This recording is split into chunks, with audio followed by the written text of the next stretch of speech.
A arte de falar e fazer. Capítulo 8. Jejum moderado e direcionado de dopamina. Um dos maiores fatores de risco para se tornar dependente de qualquer droga é o fácil acesso a ela. Doutora Anna Lembke. No capítulo anterior, apresentei algumas técnicas para você hackear o seu cérebro e realizar aquilo que tem que ser feito para se tornar uma pessoa que domina a arte de falar e fazer. E quando você usa aqueles recursos e realiza o que se planejou para fazer, isso faz com que haja a liberação de um neurotransmissor sobre o qual já falamos diversas vezes ao longo do livro e que está no centro do nosso sistema de recompensa interna, a dopamina. Ela é tão relevante que resolvi dedicar um capítulo inteiro para falar sobre ela, porque a gestão inadequada da dopamina pode muito facilmente se transformar na maior razão da procrastinação e dos hábitos ruins. Ela, que tem tudo para ser sua maior aliada na busca das suas conquistas, pode acabar se tornando a maior vilã da procrastinação, do deixar para depois, da escolha pela recompensa imediata, em vez de focar o que você deseja a longo prazo. A dopamina é o neurotransmissor conectado ao nosso sentimento de recompensa e prazer. Entre eles, podemos listar o prazer em realizar algo e concretizar alguma coisa. Quando fazemos algo que dispara a liberação de dopamina em nosso sistema, nosso cérebro registra essa atividade e cataloga como algo bom e, sempre que possível, vai buscar repeti-la, justamente em busca de mais daquele bem-estar que você experimentou da última vez, decorrente da liberação do neurotransmissor no seu organismo. Uma hipótese muito aceita na comunidade científica é que a dopamina foi um dos principais recursos para a nossa sobrevivência. Imagine a cena comigo. Há 160 mil anos, uma família sai para buscar algum alimento, seja para coletar algumas frutas ou caçar pequenos animais. Não havia mercados, aplicativos de entrega de comida, nem geladeiras com potinhos para armazenar comida que possa ter sobrado de dias anteriores. A sobrevivência daquele grupo precisava ser conseguida praticamente a cada dia. Nessa busca por alimentos, o grupo acha uma árvore repleta de frutos maduros. Isso é a certeza de que eles terão alimentos para sobreviver por mais alguns dias. Imediatamente, o sistema libera uma descarga de dopamina. Aqueles que acharam a árvore se sentem muito bem com aquilo e vão, por consequência, querer experimentar um pouco mais daquela sensação, o que fará com que eles queiram acordar no dia seguinte em busca de mais alimentos. O mesmo vale para o instinto de perpetuação da espécie, em que durante a relação sexual existe um aumento significativo de dopamina circulante, justamente para que o cérebro catalogue essa prática como positiva, para que seja repetida e nossa espécie se reproduza e se perpetue. Alguns adultos, lendo este livro, talvez esteja pensando algo como: mas eu não preciso de dopamina para entender que sexo é bom. Então eu diria que é o contrário. Justamente porque existe ali a liberação de dopamina, é que catalogamos aquilo como bom e tendemos a querer repetir.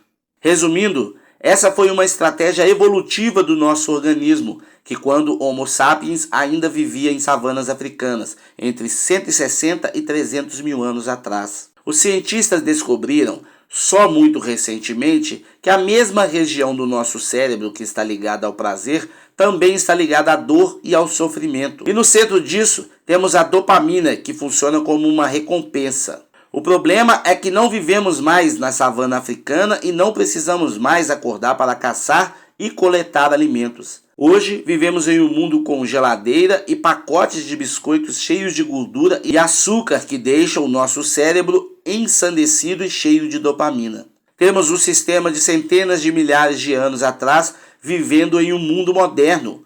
Nós não evoluímos como espécie. O ambiente sim, e teve tanta mudança que nosso sistema de recompensa fica bastante confuso nos dias atuais. Hoje em dia, existem muitas coisas boas e ruins que geram dopamina. Realizar exercícios físicos, por exemplo, gera dopamina. Concluir um projeto também.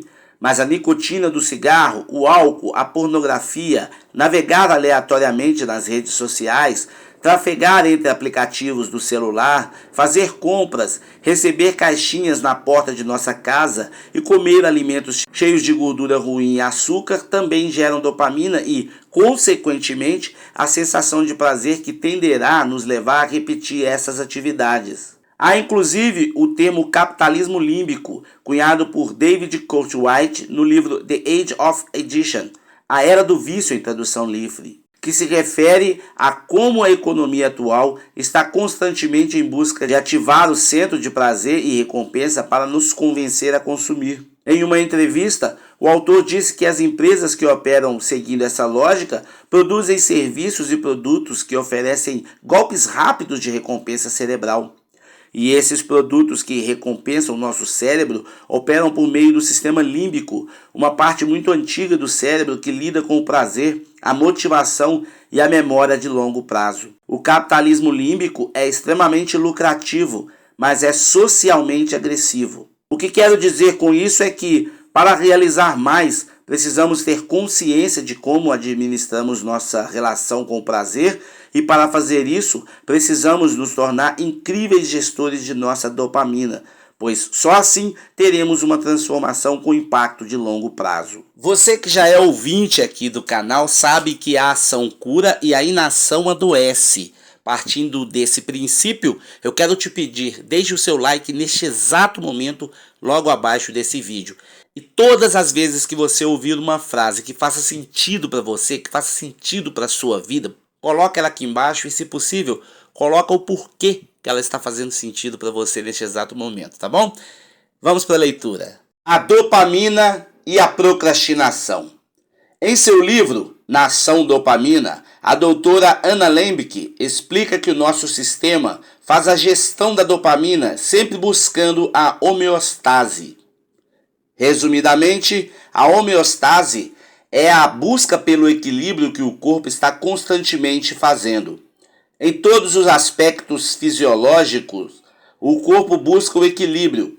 Por exemplo, na nossa temperatura corporal. Se a nossa temperatura interna cai abaixo de um nível de conforto, começamos a tremer para gerar calor e nos esquentarmos. Isso é a homeostase. E se ficamos com febre e a nossa temperatura sobe acima do ideal, começamos a suar para baixar a temperatura. O mesmo acontece com a dopamina. Quando experimentamos algo que gera um aumento súbito de dopamina, apesar de sentirmos um grande prazer instantaneamente, o corpo, buscando retornar a um estado de equilíbrio, atua para diminuir aquela quantidade de dopamina circulante que aumentou drasticamente depois daquele primeiro momento de euforia. Um exemplo clássico são as drogas, como a cocaína, que causam um aumento de dopamina circulante entre 200% e 300%. Isso gera um desequilíbrio, o que fará o sistema atual buscar a homeostase. Se no frio trememos e no calor suamos, nesse caso o sistema usará mecanismos para gerar resistência à dopamina. Usei o termo resistência à dopamina para abranger uma série de medidas tomadas por nossos sistemas para que aquele pico de dopamina não ocorra mais. Acredito que tudo vai fazer sentido para você agora. O que o nosso organismo faz é aprender a lidar com essa euforia, com esse excesso de dopamina. Assim, na próxima vez que a pessoa usar essa droga, o corpo já saberá reagir mais rapidamente, barrando a absorção desse excesso de dopamina. Assim, o que acontece na prática? A pessoa precisará de uma quantidade maior da substância para atingir a mesma euforia daquela primeira vez. É nessa hora que o indivíduo busca maiores doses ou drogas mais fortes no quesito geração de dopamina, e assim começa um cabo de guerra pelo excesso de dopamina de um lado e pela busca da homeostase do outro, que é basicamente o mecanismo do vício. E o que isso tem a ver com a procrastinação? Tudo a ver. Hoje em dia, nos tempos modernos, um dos nossos grandes desafios é a sobrecarga de dopamina e a nossa facilidade de atingi-la.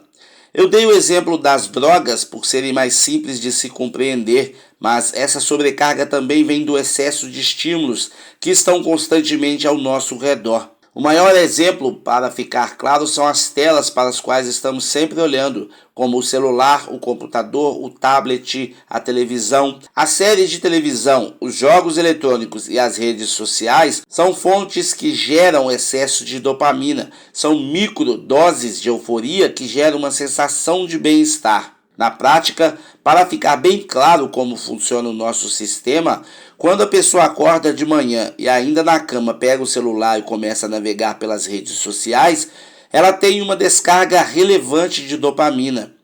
No dia seguinte, ela tenderá a repetir o mecanismo em busca de mais dopamina, só que a homeostase torna o sistema mais resistente. Logo, ela tenderá a ficar por mais tempo no celular para experimentar o mesmo prazer. E como o nosso cérebro é uma máquina de repetição, especialmente no que está relacionado à dopamina, cada dia que você repetir essa atitude, tenderá a ficar mais automático. Isso acontece porque estamos usando o mesmo mecanismo de sobrevivência de 160 mil anos atrás. Acordamos em busca de dopamina, só que o mecanismo que nos manteve vivos agora está nos destruindo. E como já disse antes, existem outros estímulos que são facilmente obtidos graças ao conforto da vida moderna, como cigarros, doces industrializados e fast foods gordurosos, que podem ser entregues em casa com um clique do celular. Tem muita gente que se vicia em comprar objetos, também como roupas, calçados, objetos de decoração e plantas, pois a compra também pode ser uma fonte geradora de dopamina. É claro que o efeito de tudo que listei não é exatamente como o de drogas altamente viciantes, mas o mecanismo é muito similar e o corpo e o cérebro entram no mesmo cabo de guerra entre excesso e equilíbrio da dopamina. Dessa forma, o corpo se torna mais resistente à substância e precisamos realizar aquilo que nos dá prazer com mais frequência ou em maiores quantidades. E o pior vem agora. Atividades que nos gerariam naturalmente um bem-estar, como concluir uma tarefa cotidiana importante, ler um bom livro, ver o pôr do sol, não geram mais essa sensação. Sabe por quê? Porque o corpo está resistente à dopamina, da mesma forma que acontece com o uso de drogas. Então, ler um bom livro não gera a mesma descarga de prazer do que passar a fase de um joguinho cheio de estímulos, sons e cores no celular. Regularmente, quando estou dando um treinamento para empresas ou palestras, pergunto quem costumava curtir sentar em paz e pegar um bom livro para ler com uma xícara de café ou chá. O que vejo é 80% ou mais das pessoas levantarem a mão. Em seguida, pergunto quem experimentou uma diminuição nesse prazer recentemente e praticamente 100% das pessoas que levantaram a mão faz o mesmo com a nova pergunta. A melhor hipótese para explicar esse fenômeno é justamente a resistência à dopamina gerada pelo excesso de estímulos vindo de outros meios, como o uso constante do celular, por exemplo. Atualmente, observo pessoas andando na rua olhando para a tela enquanto seguram o celular na mão. Pegam nele quando param no sinal vermelho, isso sem contar quando não olham para a tela em tempo real enquanto dirigem. Pessoas em mesas de restaurante checando o celular freneticamente. Com tantas descargas de dopamina vindas das telas em geral, ler um livro ficou muito chato. Com toda a resistência à dopamina, aquela microdose do livro não tem mais o poder de gerar prazer. E quando nos tornamos resistentes à dopamina, vamos precisar de fontes cada vez mais artificiais e poderosas. Espero que eu esteja claro naquilo que estou querendo demonstrar. Quando ficamos viciados ou extremamente necessitados desses estímulos, sejam as redes sociais, algum jogo, algum aplicativo ou alguma droga, nós nos acostumamos a esses níveis abundantes de dopamina e tendemos a perder todo o prazer de fontes naturais desse neurotransmissor tão importante na nossa motivação. Assim, com uma má gestão de dopamina, nossa tendência é a de procrastinar tarefas que custam mais trabalho para serem concluídas, preferindo tarefas mais simples, como a de jogos eletrônicos ou de receber um like em uma foto nova ou um comentário postado, pois gerarão dopamina de maneira mais rápida, simples e abundante do que, por exemplo, lavar a louça, terminar um relatório, terminar um capítulo deste livro. Resumindo, o cérebro está sempre em busca de fonte mais rápida, simples e abundante de dopamina, e estamos dando isso a ele por meio das telas dos celulares.